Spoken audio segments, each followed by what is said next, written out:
नागपूरसह मध्य भारतात हलबा बांधव मोठ्या संख्येने राहतात. विणकर व्यवसायामुळे त्यांची कोष्टी अशी नोंद विविध कागदपत्रात दिसते.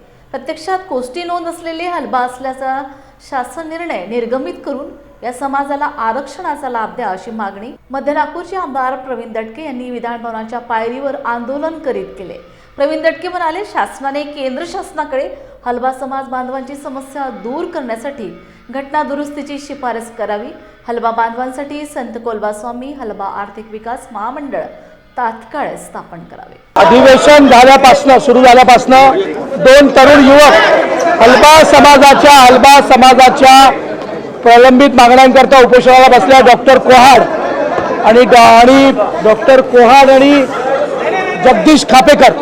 माझी सरकारला विनंती आहे की एक 2 ओळीची शिफारस हलबी समाजाकरता केंद्र सरकारला पाठवायची आहे.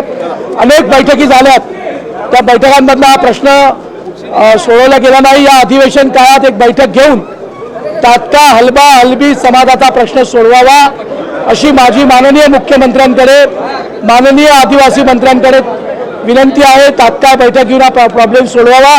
कारण 2 युवक गेले 5 दिवसापासून उपोषणाला बसले आहेत. त्या समाजाचे शिक्षित, विणकर समाजाचे शिक्षित लोक प्रचंड त्रासात आहेत. त्यांच्या नोकऱ्या चालल्या आहेत.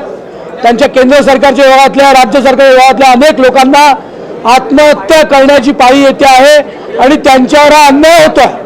कारण कायद्याप्रमाणे सुप्रीम कोर्ट, हायकोर्टाने त्यांच्या बाजूने निर्णय दिले आहेत. त्यामुळे माझी आपल्या माध्यमातून सरकारला विनंती आहे की तात्काळ ही शिफारस केंद्र सरकारकडे करावी. धन्यवाद. सभागृहात पूर्ण प्रयत्न करणार. राजीनामा देणं हे पैपुट्या व्यक्तीचं काम आहे. शेवटपर्यंत लढणार.